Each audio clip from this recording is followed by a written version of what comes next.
William Shakespeare, one of the greatest authors of all time, was born in Stratford-upon-Avon, England.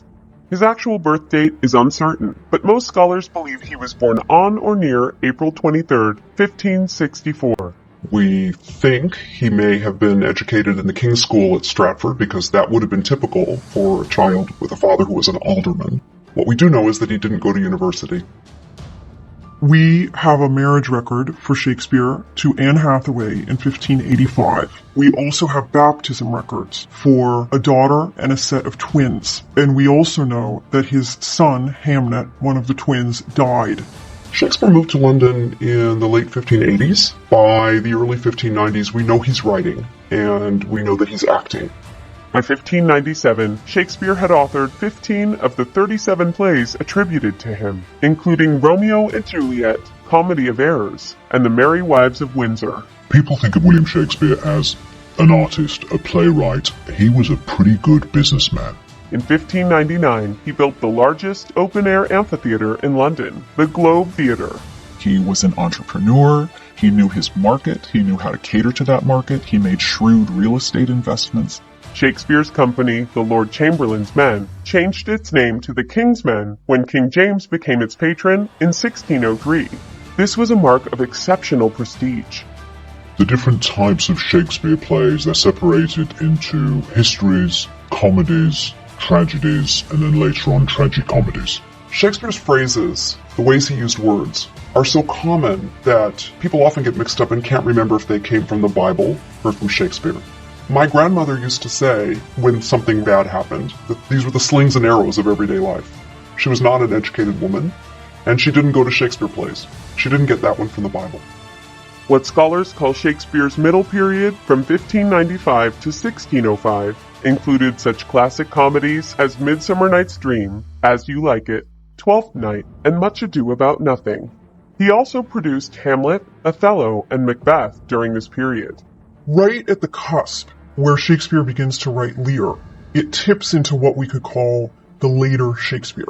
And this period produces Lear, Antony and Cleopatra, Tempest, Winter's Tale, Pericles, Cymbeline. Shakespeare wrote great stories. For example, one of the stories starts with a king who is tired, he doesn't want to govern anymore, so he says to his 3 daughters, I'm going to separate the kingdom between the 3 of you, but it's going to be based on who tells me how much they love me.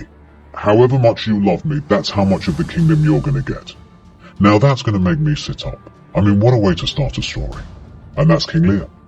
Shakespeare was not only a playwright, he also was a poet, partly because of economic necessity. During the early 1590s, plague closed the theaters in London, and there was quite a vogue for producing sonnets.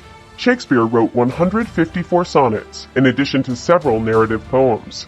Shakespeare worked the English language, milked it for all it was worth, made up words if it didn't give him the right words. He is one of the first professional writers. The details of William Shakespeare's death remain a mystery, but scholars believe he died on his birthday, April 23, 1616. In the 400 years since, Shakespeare's influence has only grown. His writing is the second most quoted after the Bible.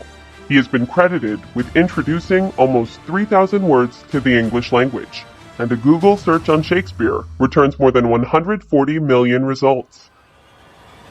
Shakespeare talked about the human condition. He explains to us how we think, how we feel, the human psyche. He eloquently explains it. In the 18th century, questions arose about the authorship of Shakespeare's work, given the vague details we know of his life, his lack of higher education, and the similarity of his plays to others of the day. Today, most scholars believe Shakespeare wrote all his plays and sonnets. I would argue that Shakespeare's legacy is the most influential figure in human civilization.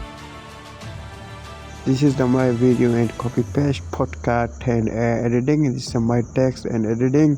Thanks to video watch and my YouTube channel America of History. Subscribe, shukriya, thanks and share. Thanks to video watch.